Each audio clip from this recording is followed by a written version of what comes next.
teman-teman guru yang sempat hadir pada hari ini. Pertama-tama mari kita mengucapkan syukur kehadiran Ilahi oleh karena atas izinnya juara sehingga pada siang hari ini kita masih diberi kekuatan, kesehatan sehingga menyampaikan dalam acara seminar budaya positif yang digagas oleh guru penggerak Ibu Israwati Sarjana Pendidikan. Mudah-mudahan dengan niat yang baik ini membawa kita. Adapun acara hari ini yaitu seminar budaya positif. Ya, dari judulnya saja itu sangat menarik bagi kita. Mudah-mudahan sebentar ini judulnya ini bisa disampaikan secara detail oleh yang merencanakan, yaitu guru penggerak yang bersedia untuk tinggal pada siang hari ini. Saya yakin kita semua mempunyai kesibukan yang luar biasa, tetapi masih menyempatkan diri untuk tinggal sejenak. Baik, sehubungan dengan materi yang telah kami terima di program guru penggerak tentang budaya positif, kami diminta untuk memberikan pembahasan kepada rekan-rekan yang ada di sekolah. Bagaimana kemudian kita menciptakan budaya positif yang ada di sekolah. Oke, next. Baik.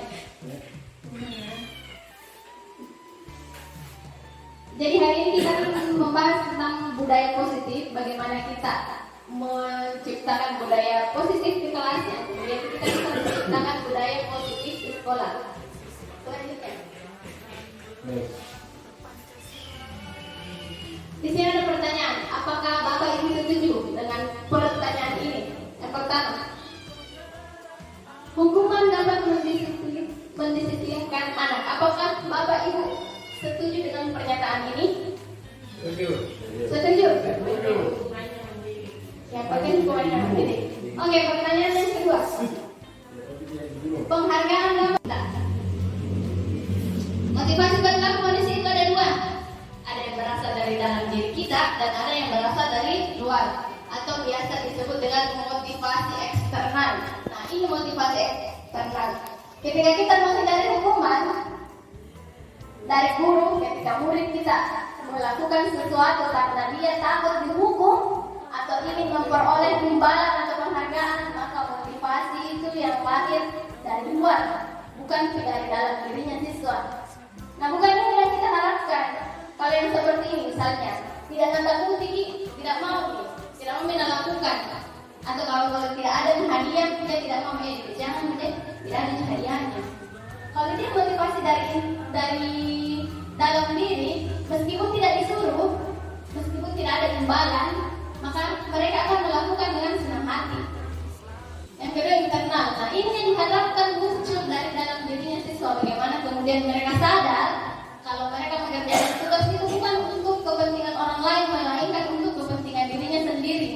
Bagaimana itu sadar muncul dari dalam dirinya, belajar kakek, karena kalau belajar kan ini saya dia dapat, supaya nanti kalau ditanya kak bisa menjawab, supaya nanti kalau lanjut kak lagi tidak angkat, tidak bisa kak bersaing sama teman-temanku. Nah, itu yang muncul, itu yang diharapkan muncul dari dalam dirinya murid.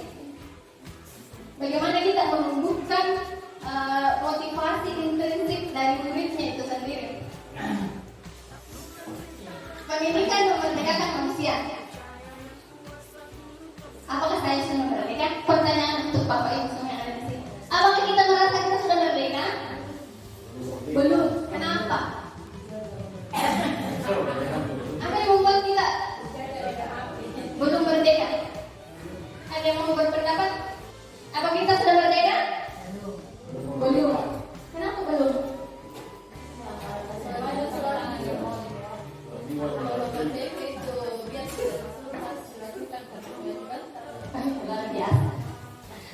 Oke. Selanjutnya, lahir dan batinnya tiada terperintah. Ini kalau kita merdeka, itu sudah tidak sesuai dengan setiap. Kita melakukannya itu dari dalam, ikhlas.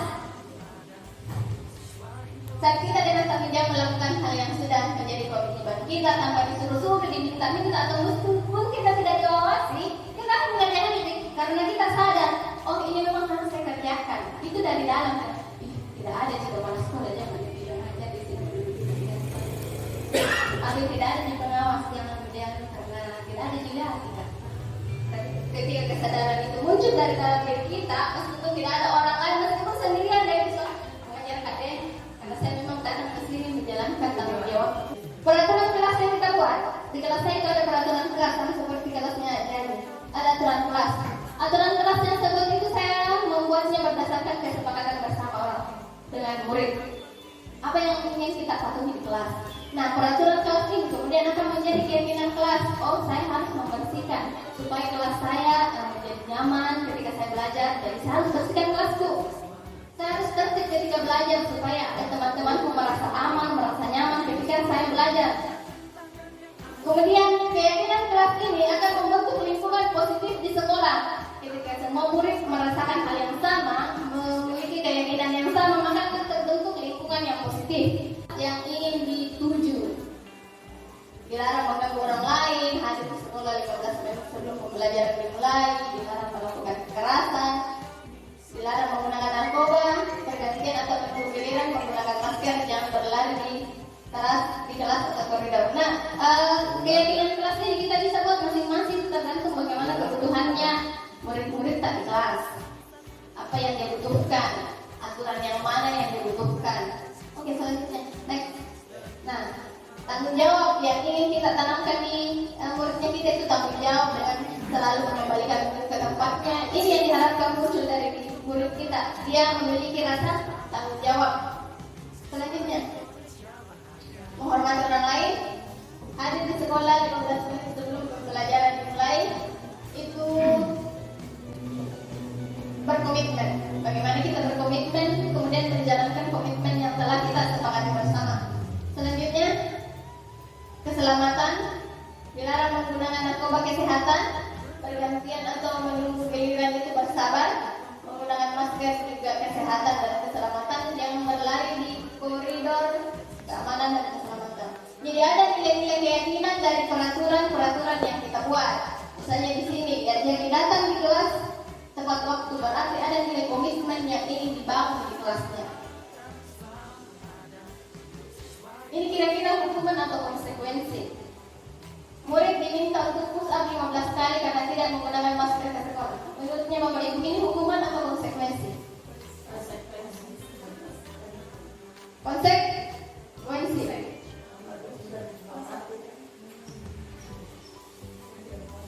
Oke, saya sepakat. Ini adalah konsekuensi. Yang kedua, menggantikan kertas tugas teman yang telah tercoret-coret. Karena dicoret-coret ke kertasnya temannya dicoret, gantikan itu teman. Apakah dia hukuman atau konsekuensi? Dia gantikan ke kertasnya temannya karena coret, jadi dia harus mengganti kertas ulangannya temannya dengan yang baru.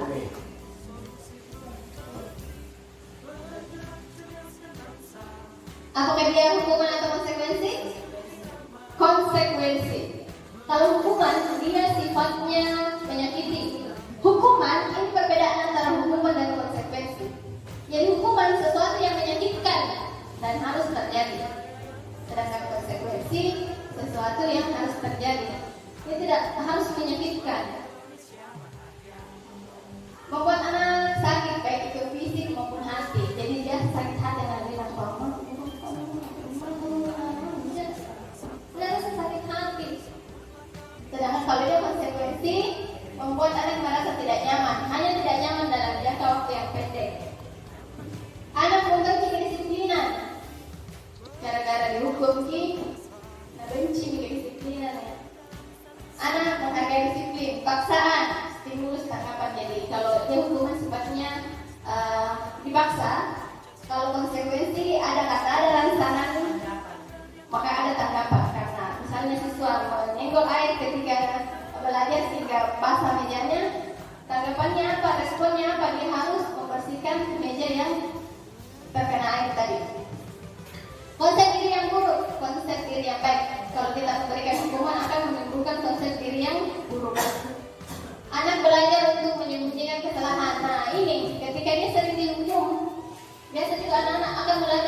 berbohong, ini bukan saya, bukan hal dia.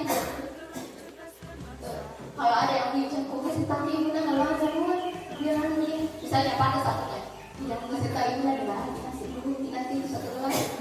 Ini yang paling timbul ketika kita memberikan konsekuensi, anak akan belajar untuk mematuhi peraturan. Masalah konsekuensinya kalau kau mematahkan satu, maka kau harus mengganti dengan satu yang baru. Marah, rasa bersalah, dipermalukan dan merasa tidak dihargai, ini yang timbul, perasaan anak yang timbul. Sedangkan ketika kita memberikan konsekuensi, maka anak hanya akan kehilangan hak, dibuat tidak nyaman, diasingkan untuk sementara. Kesenangan. Nah, ini ada 5 kebutuhan dasar manusia yang harus kita penuhi, baik itu murid maupun kita sebagai guru. Ada kebutuhan bertahan hidup, kasih sayang dan rasa diterima, penguasaan, kebebasan dan kesenangan. Nah, biasanya di kelas itu anak-anak memenuhi rasa kesenangannya, kebutuhan kesenangannya. Dia bermain ketika belajar, kan dia merasa senang ketika dia bermain. Jadi ada kebutuhan yang harus dia penuhi, tetapi yang dia lakukan bukan hal yang positif, sehingga kesannya dia seperti melanggar peraturan yang telah kita sepakati. Dia terkesan nakal di mata kita. 5 posisi kontrol guru. Kira-kira teman-teman ada di posisi mana? Jadi 5 posisi kontrol guru ini ketika murid kita melakukan sebuah kesalahan atau melanggar aturan, kemudian kita ada di posisi 5 ini. Yang pertama itu pembukuh, kedua teman, ketiga membuat merasa bersalah, keempat memantau, yang kelima manajer. Posisi kontrol apa yang Bapak Ibu selama ini? Kalau murid-murid tak di kelas melakukan kesalahan, kita apa itu? Apakah kita bertindak sebagai temannya, ataukah dibuat di masalah saling kontrol? Jadi dia menjadi sama saya, besar, mengajar, pengajarnya dan bilangnya ini itu contoh kalau orang membuat merasa bersalah. Kalau kamu buka baik, ngapa deh? Ngapa? Kuna terlambat bapak, mau nyuruh keren saya tak kasih. Biasa itu lakukan. Kita berada di posisi berhukum kalau begitu. Dan gue bilang, tidak kamu saya nasi. Kamu orang dia bilang banyak tu dia kamu kain dan dia aja lalu makan saja negara.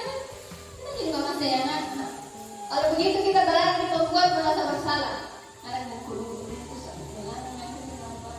ada rasa bersalah dalam diri anak. Oke, Maya next. Di sini akan dijelaskan secara lengkap. Di sini ada posisi kontrol penghukum, pembuat orang merasa bersalah, teman, pemantau dan manajer. Yang mana yang diharapkan dilakukan di kelas itu yang terakhir, yang manajer. Itu yang paling bagus menurut teori ini. Karena ketika kita berada di posisi manajer, diharapkan masalah yang dilakukan oleh siswa, dia bisa tahu apa masalahnya, maksudnya dia bisa tahu apa kesalahannya, dia bisa tahu bagaimana cara mengatasinya, dan kapan dia bisa, apa yang harus dilakukan untuk menebuskan kesalahannya. Manajer, bagaimana kamu bisa menyelesaikan masalah ini? Jadi kalau dia manajer, dia bisa menanyakan bagaimana cara untuk selesaikan ini. Jadi anak dia yang berbuat, dia juga yang diminta untuk menyelesaikan. Kita hanya penghubung. Oke, selanjutnya. Nah, ini yang terakhir. Segitiga restitusi. Bagaimana kemudian posisi manajer tadi bisa kita lakukan itu melalui segitiga restitusi. Ada 3 langkahnya. Validasi kebutuhan, menstabilkan identitas dan menanyakan keyakinan. Awalnya saya juga agak-agak kurang ini karena segitiga restitusi itu kita membenarkan kesalahan murid. Seolah-olah kita membenarkan kesalahannya murid. Misalnya murid datang terlambat, kita bilang, oh iya tidak apa-apa itu datang terlambat. Ibu juga pernah datang terlambat, tapi ibu punya alasan. Nah, itu yang kita lakukan, menstabilkan identitas. Setiap orang pernah melakukan kesalahan, kalau bukan satu-satunya dan ditanyakan apa alasannya. Itu dibenarkan dulu, distabilkan dulu. Ibu juga pernah terlambat, tapi ibu punya alasan. Kemudian kita memvalidasi kebutuhan. Kamu punya alasan mengapa melakukan itu? Apa alasan terlambat? Oh, kamu begadang. Kenapa begadang? Bisa bantu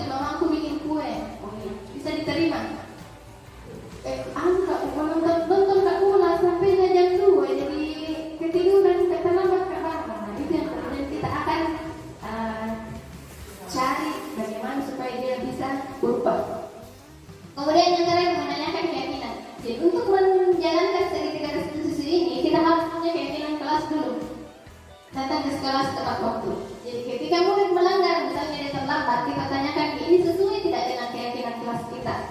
Tidak Bu, yang mana yang dilanggar itu datang ke kelas tepat waktu. Jadi apa yang dilakukan supaya tidak terlambat lagi? Cepat tak bangun Bu. Bagaimana supaya kamu cepat bangun? Pasang alarm contoh. Atau suruh mamamu kasih bangun Kak kalau jam 6 nih. Ibu, iya Aira tahu kenapa ibu panggil ke sini? Iya Bu, karena saya terlambat tadi. Kamu terlambat tadi datang ke sekolah. Iya Bu. Iya, terlambat itu hal yang wajar. Semua orang pasti pernah merasakan hal seperti itu. Pernah terlambat datang ke sekolah, datang ke tempat kerjanya, atau yang lainnya. Ibu pun pernah juga terlambat. Tetapi pasti ibu punya alasan kenapa ibu terlambat. Nah, Aira juga saya yakin punya alasan kenapa datang terlambat. Kenapa Aira? Karena saya membantu Karena membantu ibu, begadangnya. yang membantu membuat donat. Wah, Jadi saya terlambat bangun. iya. Luar biasa ya Aira. Kamu sudah membantu orang tuamu di rumah, tetapi kamu juga harus tahu kalau besok pagi kamu punya tugas lain yaitu sekolah. Nah, menurut Aira kira-kira apa yang Aira lakukan tadi itu datang terlambat sesuai dengan keyakinan Aira tidak? Datang terlambat apakah sesuai dengan keyakinan Aira? Tidak. Tidak. Nah, kalau begitu, apakah Aira siap untuk memperbaikinya? Nah, Insya Allah saya siap Bu. kira-kira apa yang akan Aira lakukan untuk memperbaikinya? Saya membantu ibu sampai lampu tidak begadang. Apalagi yang bisa Aira lakukan supaya tidak terlambat lagi bangun? Memasang alarm sebelum tidur. Iya, jadi dua hal ini bisa kamu lakukan. Selain memasangnya alarm, mungkin bisa mengingatkan ibu untuk membangunkan Aira lebih cepat lagi. Ya, baiklah nak, jangan lupa untuk melaksanakan hal yang tadi diucapkan supaya tidak terlambat lagi datang ke sekolah. Ya, oke, kembali kita ke kelasnya Bu. Baiklah teman-teman, itulah tadi materi yang sempat saya bawakan mengenai nilai positif tentang positif control, sertifikat institusi, kebutuhan dasar manusia, dan keyakinan kelas. Semoga materi yang kita dapatkan hari ini bisa kita terapkan di kelas kita masing-masing, sehingga kita bisa membentuk budaya positif di kelas kita, dan kita bisa menciptakan budaya positif di sekolah kita. Terima kasih. Assalamualaikum warahmatullahi wabarakatuh.